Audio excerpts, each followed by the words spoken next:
Hello friends. आज हम economics के दो बहुत ही इम्पोर्टेंट वर्ड्स के ऊपर बात करेंगे और दोनों के बीच क्या डिफरेंसेस है उसके बारे में बात करेंगे। तो टू दी पॉइंट बात करेंगे इन दोनों के बारे में, जीडीपी एंड जीएनपी। फ्रेंड्स, ये दोनों एक तरह का टूल्स है जिससे कि हम किसी भी इकोनॉमी के हेल्थ के बारे में स्पेकुलेशन लगाते हैं, उसके बारे में अनुमान लगाते हैं किसी भी कंट्री की इकोनॉमी के बारे में। जो जीडीपी होता है वो डोमेस्टिक प्रोडक्ट के बारे में बताता है और जो जीएनपी होता है वो एक नेशनल, पूरे नेशन के इकोनॉमी के बारे में बताता है। पहले हम इन दोनों में के डिफरेंस क्या है और उसका डेफिनेशन क्या है उसके बारे में जान लेते हैं। तो जीडीपी का जो फुल फॉर्म होता है वो होता है ग्रोस डोमेस्टिक प्रोडक्ट। इसका मीनिंग क्या है? इसका मीनिंग है total value of goods and services produced with in a countries border in a certain period. मतलब जितने भी किसी एक कंट्री के बाउंड्री के अंदर जितने भी गुड्स और सर्विसेज प्रोड्यूस्ड होंगे उसका जो फाइनल वैल्यू होगा, टोटल वैल्यू जो होगा, वो होता है जीडीपी।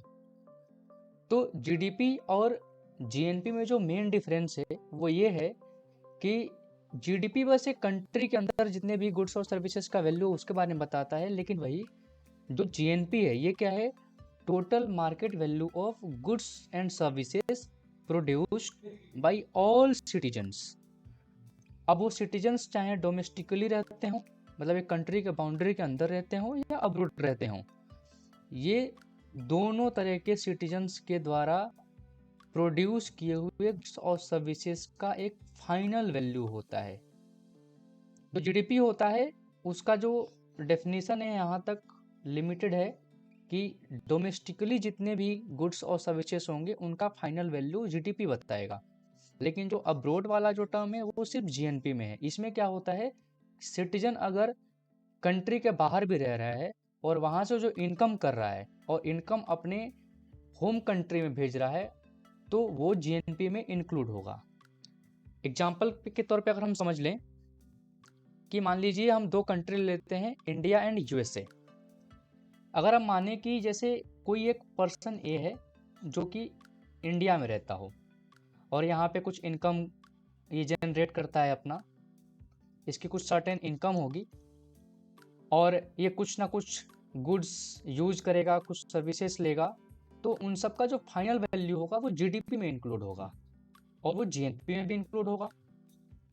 लेकिन वही अगर कोई ए पर्सन तो इंडिया में रहता है, इंडिया का ही कोई बी पर्सन है जो यूएसए में रहता है, अब वो यहाँ पे इनकम करता है या मान लीजिए कुछ यहाँ पे इन्वेस्टमेंट करता है, उस इन्वेस्टमेंट से जो रिटर्न आता है, रिटर्न आया या डिविडेंड मिला, वो अपने कंट्री इंडिया में भेजता है।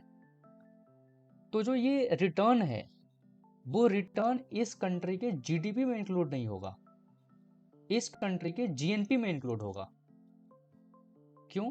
क्योंकि ये जो रिटर्न है ये कंट्री के बाउंड्री के अंदर नहीं बना है, ये कंट्री के बाउंड्री के बाहर बना है।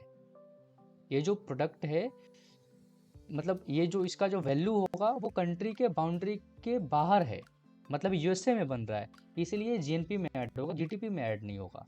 वही अगर हम यूएसए के बारे में बात करेंगे तो ये जो रिटर्न है वो बी के द्वारा जो रिटर्न जनरेट किया गया है वो तो यूएसए की कंट्री के अंदर बनाया गया है ना, तो ये जीडीपी में इंक्लूड होगा लेकिन यूएसए के जीएनपी में इंक्लूड नहीं होगा।